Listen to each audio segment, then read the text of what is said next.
여러분, 제가 어저께 인터넷을 찾아보니까 달이 이 공전이라고 그러죠. 공전. 시속 3,420km의 빠른 속도로 움직이면서 지구를 돌고 있습니다.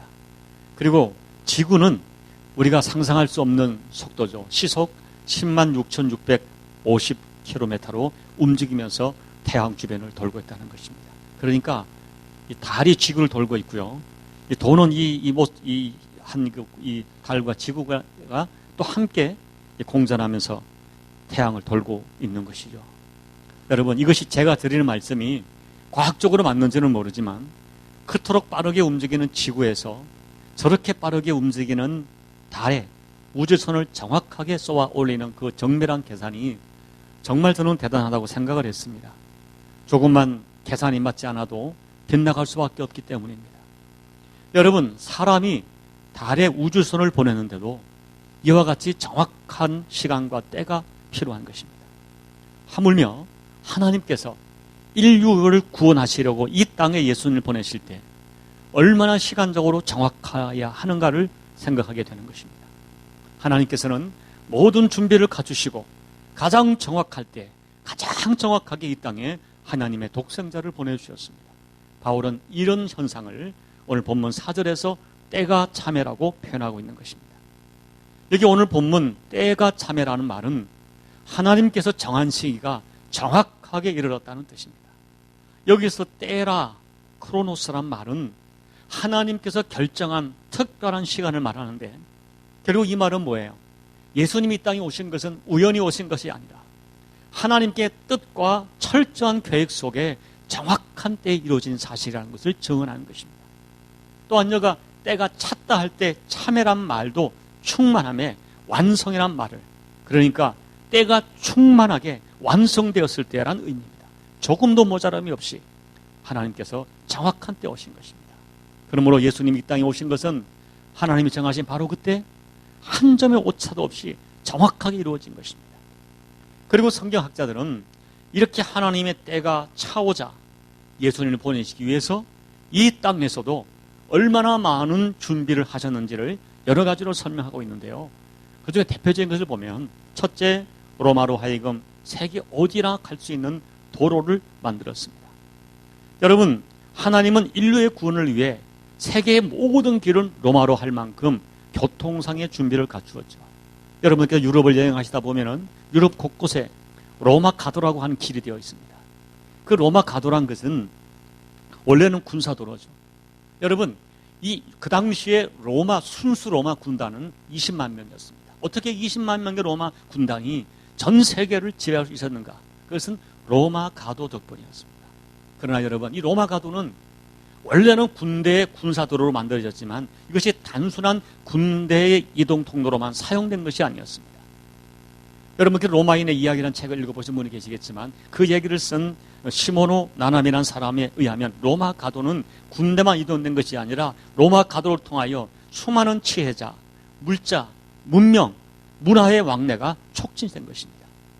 여러분, 이 초기 기독교가 그렇게 급속도로 도약할 수 있는 중요한 요인 중에 하나가 로마 가도의 역할이 대단히 컸습니다.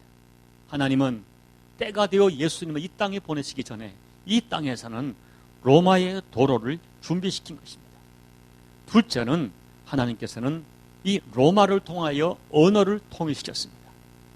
이 로마인들이 개척해 놓은 육로와 해로를 통하고 로마의 정복 전쟁을 통하여 수많은 나라가 통합되면서 민족의 경제가 너무 자유롭게 왕래하게 되었습니다. 그러면서 자연스럽게 사람들은 언어가 통일되었습니다. 그 당시 통용되는 대표적인 언어는 헬라어였습니다. 그래서 헬라어만 알면 세계 어디를 가도 의사소통이 되는 것입니다. 특별히 사도 바울 같은 경우를 보면 헬라권의 문화 도시인 소아시아, 길리기아, 다소에서 출생해서 어릴 때부터 헬라어와 헬라 문화에 익숙한 사람이었습니다. 이 통일된 언어는 복음의 신속한 확산을 가져왔습니다. 하나님께서는 세계의 공용어인 헬라어를 사용하는 로마권에 그들의 도로와 교통을 이용하여 그들의 언어인 이 헬라어를 통하여 복음이 급속도로 전파될 수 있도록 때가 참에 이 땅에 언어를 준비시켰습니다. 셋째는 유대인의 회당과 디아스포라를 준비했습니다. 여러분, 회당이란 것은 포로 시대 유대인들이 성전이 파괴되고 그들이 예배와 교육을 할 곳이 없기 때문에 흩어진 민족이 흩어진 그곳에서 유대인들이 모여 사는 곳마다 회당을 세웠습니다. 이 회당은 주로 예배, 그리고 각종 집회, 그 다음에 각종 교육이 이루어지는 장소였습니다. 여러분, 1세기경 예수님이 오실 정도 때 보면은 유대인의 공동체가 있는 세계 어디서나 반드시 회당이 세워져 있었습니다. 이 회당 조직이 사도 바울의 복음 전도의 중요한 통로가 되었습니다. 또 디아스포라입니다. 이 디아스포라는 전 세계에 흩어져 있는 유대인들이나 그들의 거주지를 가리킬 때 디아스포라 말을 쓰죠. BC 721년에 이 북이스라엘이 아수르에게 멸망되면서 강제적으로 전 세계로 흩어진 것입니다. 고향을 떠나 흩어진 디아스포라, 그들이 예수님 당시에 이미 전 유럽에 확산되어 퍼져 있었습니다. 그런데 이 디아스포라들은 마음이 유럽 쪽에 살다 보니까 굉장히 열려져 있었습니다. 그래서 본토에 있는 유대인과 비교할 수 없이 그들은 개방적이었기 때문에 이 복음이 그들에게 적극적으로 유입되고 적극적으로 받아들였습니다. 결국 전 세계에 흩어져 있는 회당과 디아스포라가 놀랍게도 복음의 전토기지가 된 것입니다. 넷째는 영적으로 너무나 지쳐 있었기 때문에 메시아를 간절히 소망하는 그런 분위기가 팽배했었습니다.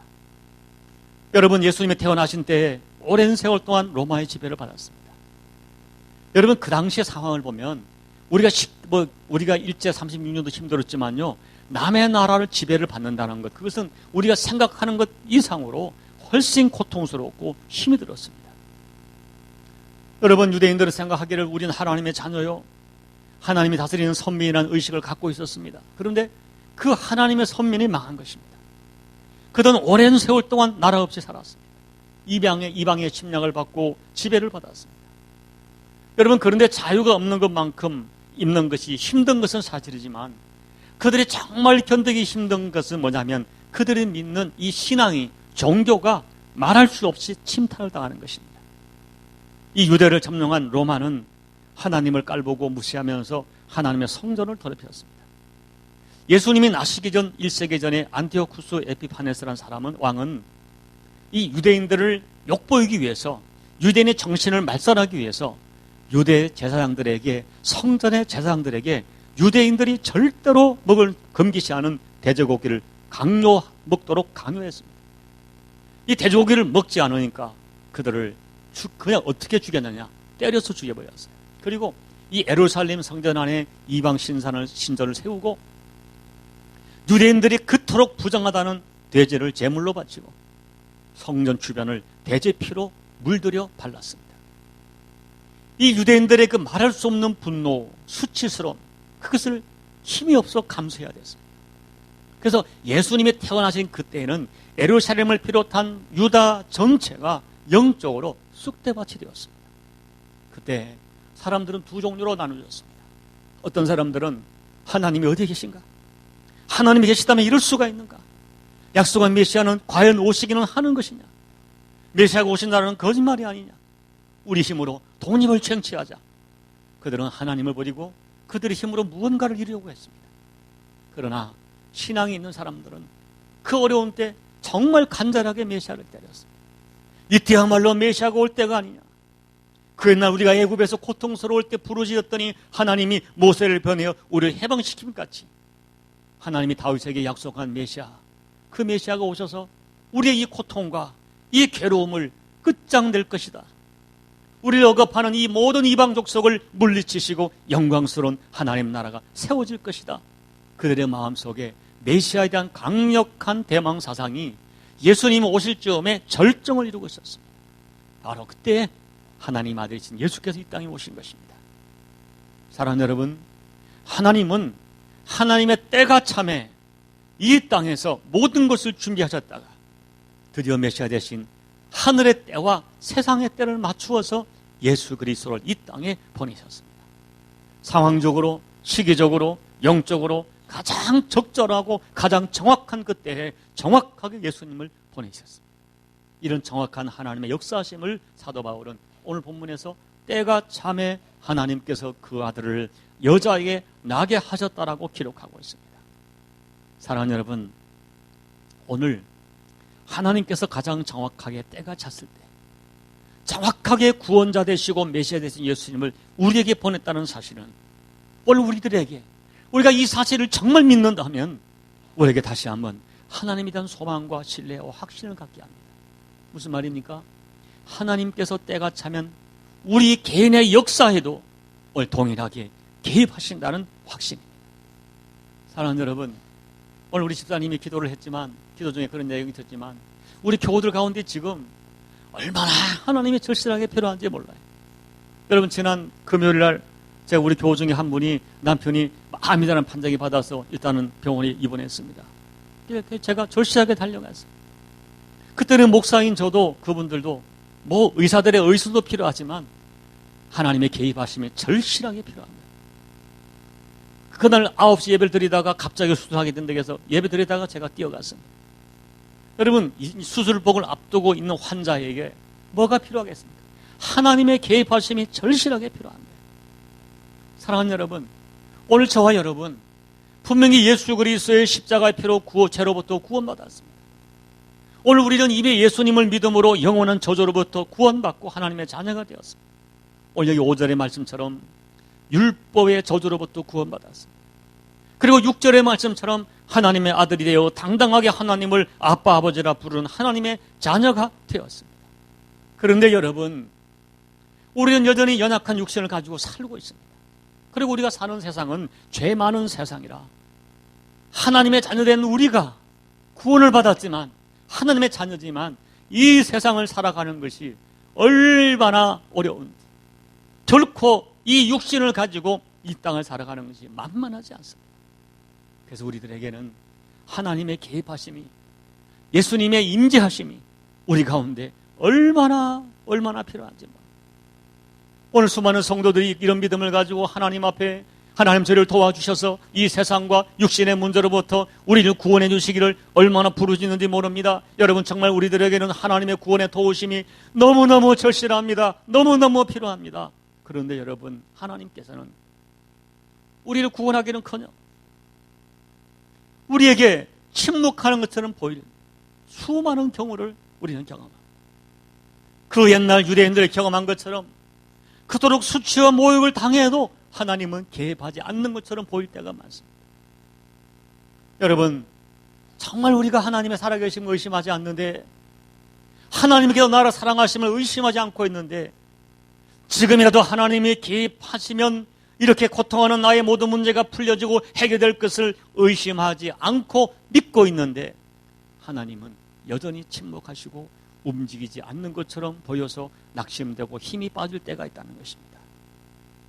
우리는 이 여러 가지 도전 앞에, 어려움 앞에 언젠가 하나님은 도와주실 거야, 주님이 이번에는 내 기도를 들어주실 거야 하는 믿음을 버리지 않습니다.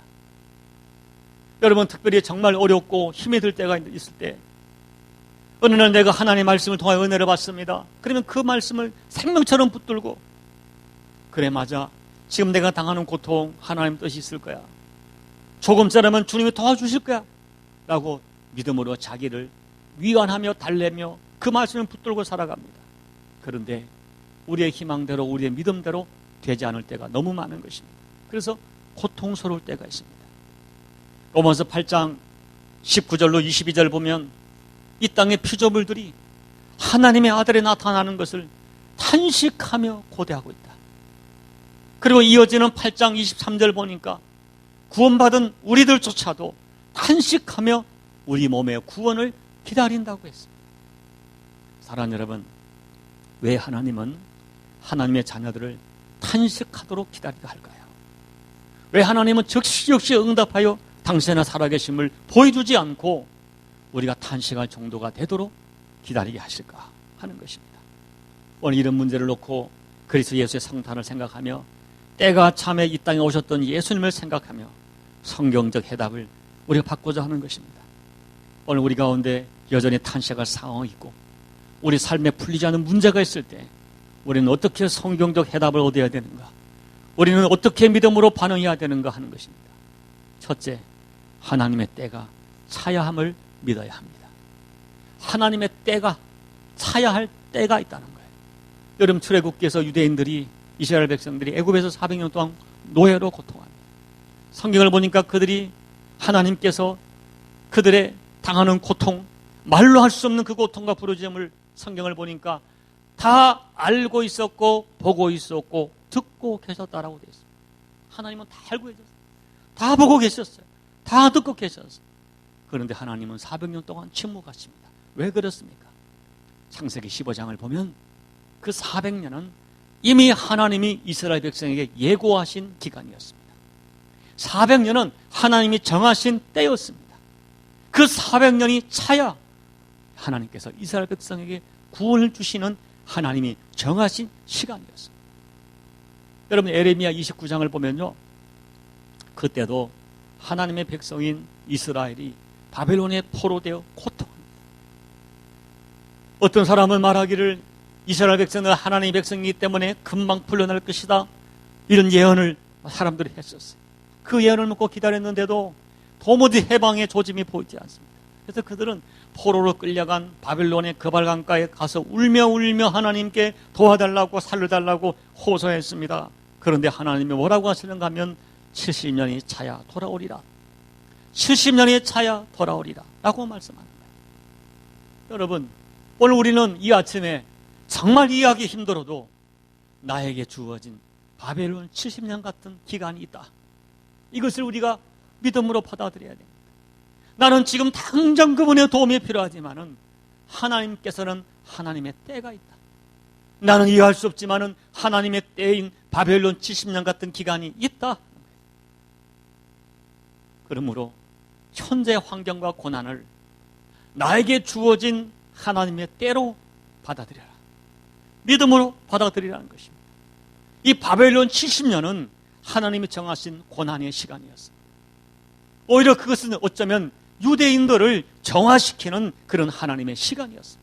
그러므로 바벨론 포로의 70년 같이 하나님이 정하신 때, 하나님이 정하신 기간이 있다, 이것을 이해하고 그 시기가 차기까지 기도하는 마음으로 기다리는 믿음이 필요한 것입니다. 물론 여러분, 바벨론 70년은 이스라엘의 죄 때문이었어요. 그들의 죄악 때문이었습니다. 분명한 이유가 있는 기간이었습니다. 많은 분들이 이 70년을 많은 해석을 하죠. 그런데 여러분, 물론 우리가 당하는 모든 고난과 역경이 반드시 우리의 죄 때문이라고 말할 수는 없습니다. 그래도 여러분, 내게 주어진 고난의 시기가 있다면 그것을 믿음으로 받아들여야 한다는 것입니다. 여러분, 창세기에서 가장 아름다운 인생을 살았던 요셉의 생애를 보십시오. 그는 애매하게 13년의 기간을 불법으로 고난당하고 치욕과 모욕과 오해의 시간을 보냈습니다. 그 13년은 요셉에게 주어진 하나님의 정하신 때였습니다. 여러분, 아브라함을 보세요. 그가 하나님께 부름받아 75세에 하나님의 약속을 받습니다. 아브라함아, 내가 너에게 후손을 주리라. 지금 너에게 한 명의 자손도 없지만은 너의 자손을 바다의 모래알처럼 하늘의 별처럼 많아지게 하리라. 하나님은 약속했어요. 그런데 그 약속이 이루어지지 않는 것입니다. 그래서 아브라함과 사라는 그 때를 기다리지 못했습니다. 그래서 사라는 인간적인 방법으로 그 때를 당기려고 했어요. 자기의 몸종인 하갈을 아브라함에게 주었습니다. 동침하여 아이를 낳겠습니다. 이스마엘을 낳았죠. 그 자기 이스마엘 때문에 그 사라 자신과 그 후손이 지금까지 얼마나 고통을 겪는지 모릅니다. 인간적인 방법으로 문제를 풀려고 했지만 고통과 갈등은 더욱 커졌습니다. 그러므로 여러분, 오늘 믿음은 하나님의 때를 인정하고 기다리는 것입니다.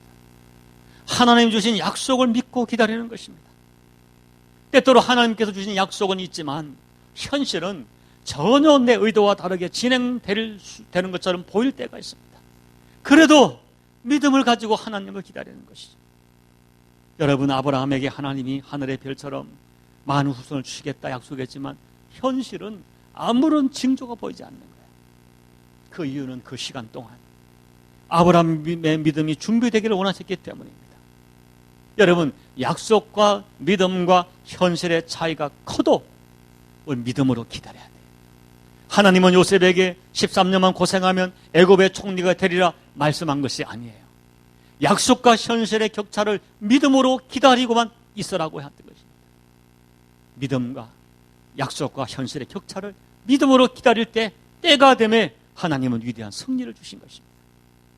여러분, 예레미야 29장을 보면 이스라엘 백성들이 고난 속에서 하나님 우리를 버리신 것이 아닌가라고 할 때 예레미야 선지자가 이렇게 말했습니다. 결코 그렇지 않다.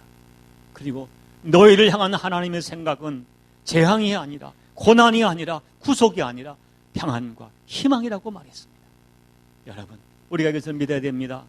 우리를 향한 하나님의 생각은 언제나 재난과 고난이 아니라 평안과 희망이다. 나를 향한 하나님의 인생 계획은 결론은 축복이다 하는 거예요. 이것을 믿으시고 때때로 우리 가운데 고난의 기간이 연장되는 것처럼 보여도, 하나님의 응답이 침묵처럼 보여도 하나님의 정하신 때가 있다는 그때까지 현실을 인정하고 살아야 됩니다. 믿음이란 기다리지 못하고 아브라함과 사라처럼 내 뜻대로 행동하여 이스마엘을 낳는 것이 아니라 지겨워 보여도 하나님의 때를 믿고 그때까지 이삭을 주실 때까지 기다리는 그것이 믿음인 것입니다. 두 번째, 하나님의 때를 믿는다면 기다리며 살아야 됩니다. 우리 시편 37편 5절로 7절을 우리 한번 읽어보겠습니다. 한번 보여주실까요? 시작. 내 길을 여호와께 맡기라. 그를 의지하면 그가 이루시고 내 의를 빛같이 나타내시며 내 공의를 정오의 빛같이 하시리라. 그 다음 7절 시작. 여호와 앞에 잠잠하고 참고 기다리라. 자기 길이 형통하며 악한 꾀를 이루는 자 때문에 불평하지 말지어다. 여러분, 하나님 믿는다면 기다려야 돼요.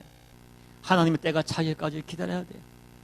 나는 모르지만 하나님은 그 하나님의 때까지 나를 위하여 이루실 뭔가가 있습니다. 여러분, 기다리는 것은 하나님의 성품입니다. 우리는 기다릴 줄 아는 사람들이 되어야 됩니다. 기다리지 못하게 하는 것은 마귀의 장난입니다. 우리는 마귀의 성품을 가지고 하나님을 불신해서는 안 됩니다. 그러면 어떻게 기다려야 되는가? 오늘 37편 여호와 앞에 잠잠하고 참고 기다리라 권면합니다. 여기 하나님은 우리에게 세 가지를 말씀해요. 첫째, 잠잠하라 했습니다. 어렵고 힘들 때 말을 많이 하고 원망하고 불평하고 조잘거리지 마라. 말을 함부로 쏟지 말라는 거예요. 여러분, 어려울 때 원망하고 불신하고 조잘거리는 것은 그 기다리는 자의 자세가 아닌 것입니다. 이스라엘 백성들이 그랬습니다. 광야에서 조금만 불평하면 원망했습니다. 조금만 어려우면 불평을 했습니다. 잠잠하지 못했습니다. 말을 많이 했습니다. 원망과 불평을 많이 했습니다. 그것은 하나님 백성의 모습이 아닙니다. 조잘거리는 것은 하나님 나라의 모습이 아니다. 내가 하나님을 믿는다면 고난 속에 침묵하며 기다리라 하는 것이에요. 둘째, 참고라고 했습니다. 믿음으로 참으라는 것입니다. 조급해서 다투지 말고 나 아닌 누군가에게 책임을 묻고 그렇게 하지 마라. 대항하지 마라. 모세를 원망하며 막 손가락질을 했어요. 그러지 말라는 것입니다. 로마서 8장 25절 만일 우리가 보지 못하는 것을 바라면 참음으로 기다릴지라. 보지 못하는 것을 우리가 바라는 것이라면 참음으로 기다려라. 참음으로 기다려라. 여러분, 참아야 기다려집니다. 참으로 기다리면 참을 수 있습니다. 참아야 기다릴 수 있고 정말 기다리면 참을 수 있다는 것이죠. 우리 대강절 예수님을 기다리는 절기죠. 우리 예수님의 탄생을 기다립니다. 예수님의 구원을 기다립니다. 그러나 여러분, 제가 늘 자주 설교하지만은 예수님의 구원은 그 옛날 우리 이 땅에 오셔서 그때 구원으로 끝나는 것이 아니에요. 예수님의 구원은 우리를 죄와 사망으로부터 구원하는 영적인 구원으로 끝나는 것이 아니라 오늘 우리의 환경과 여건의 구원으로, 성품의 구원으로, 생활의 구원으로 이어지는 거예요. 여러분, 예수님의 십자가를 우리는 기다립니다. 예수님의 부활을 기다립니다. 예수님 다시 오심을 기다립니다. 우리의 회복을 기다립니다. 여러분, 기다림은 신앙입니다. 우리는 믿음으로, 신앙으로 기다리는 거예요. 근데 기다리는데 인내가 필요해. 왜? 금방 오지 않으니까. 여들의 삶이 어려우니까. 우리에게 인내가, 참음이 기다려요. 우리를 향한 하나님을 정말 믿는다면 기다릴 수 있고 그 기다림 속에 참음과 인내가 벌써 우리에게 필요한 것입니다. 여러분, 역으로 생각해 보세요. 하나님이 우리를 향하여 기다려주지 않았다면 우리는 벌써 끝장이 났을 거예요. 하나님 우리를 즉시 제대로 갚다면 우리는 끝장이 났어요. 하나님 우리에 대하여 오래 기다려 주십니다. 하나님의 기다림이 없다면 우리는 용서받을 길이 없고 구원받을 길이 없었을 것입니다. 사도행전 1장 4절에 예수님 승천하시기 전에 당부하셨어요. 사도들에게 예루살렘을 떠나지 말고 내게서 들은 바 아버지께서 약속하신 것을 기다리라. 기다릴 때 성령이 역사했어요. 세 번째, 기다리면 길이 형통하게 됩니다. 특별히 기다릴 때 여기에 하나님이 한 가지 구체적인 조건을 주셨는데요. 기다리라. 자기 길이 형통하며 악한 꾀를 이루는 자 때문에 불평하여 말지어다. 여러분, 세상에는 보면요, 얕게 살고 악하게 살고 수단과 방법을 가리지 않고 살아 성공하는 것처럼 보이는 사람이 있습니다.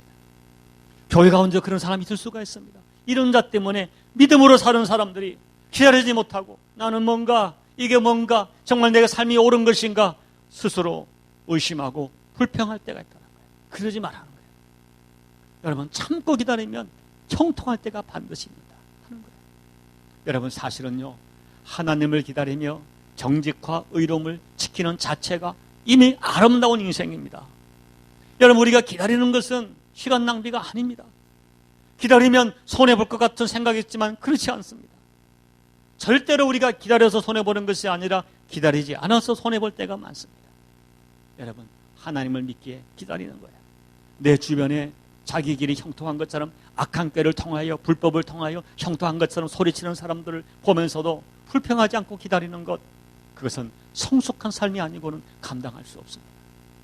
다윗이 시편 40편 1절에서 말하기를 내가 여호와를 기다리고 기다렸더니 귀를 기울이사 나의 부르짖음을 들으셨도다 고백합니다. 다윗은 기다리고 또 기다렸습니다. 잠깐 기다리는 것이 아닙니다. 오래 기다렸습니다. 그 기다리는 속에 말할 수 없는 모욕과 고통을 받았습니다. 그래도 기다렸습니다. 기다렸더니 하나님이 나의 말을 들으셨다. 여러분이 다윗은 광야의 생활을 통하여 기다리는 것을 배웠습니다. 기다렸더니 좋은 일이 생겼습니다. 하나님이 들으셨습니다. 노아는 무려 120년 동안 하나님의 뜻이 이루어지기를 기다렸습니다. 여러분, 노아가 기다리지 못했다면 구원도 없었을 것입니다. 여러분, 하나님의 시간과 우리 시간은 다릅니다. 하나님은 서두르지 않습니다. 우리는 조급하지만 하나님은 하나님의 때가 차야 움직이십니다. 그러나 여러분, 한 가지 오해하지 말 것은 하나님의 때가 될 때까지 하나님이 아무것도 하지 않는 것이 아니에요. 하나님의 침묵 속에 여전히 하나님은 강력하게 쉬지 않고 우리를 위해 일하고 계십니다. 그 하나님을 믿고 기다려야 돼요. 그러나 여러분, 기다릴 때 가만히 있는 것이 아닙니다. 기다리면서 우리는 우리 일을 최선을 다하는 거예요. 최선을 다하면서 주님을 기다리는 거예요. 사랑하는 여러분, 이제 말씀을 정리하면서 한 사람의 이야기를 해드리고 싶습니다. 삭개오 이야기죠. 삭개오는 여리고 제사 세리장이었습니다. 그런 부자였지만 키가 작았습니다. 그런 돈이 많았습니다. 그런 사람들에게 따돌림받아 친구가 없었어요. 이 삭개오가 어느 날 예수님이 너무 그리워지는, 구원자가 메시아가 사모된, 그 메시아가 예수가 오셨다는 말을 듣고 얼마나 예수님을 만나고 싶었으면 그 나이가 우리가 보통 추측하기에 50대 후반에서 60대 초반으로 예측되는 그 나이에 자기 나이와 신분의 어떤 체면을 불구하고 뽕나무 위로 올라갔습니다. 예수님이 그를 부르셨어요. 그 순간 때를 놓지 않았어요. 자기 재산의 반을 가난한 자들에게 주었습니다.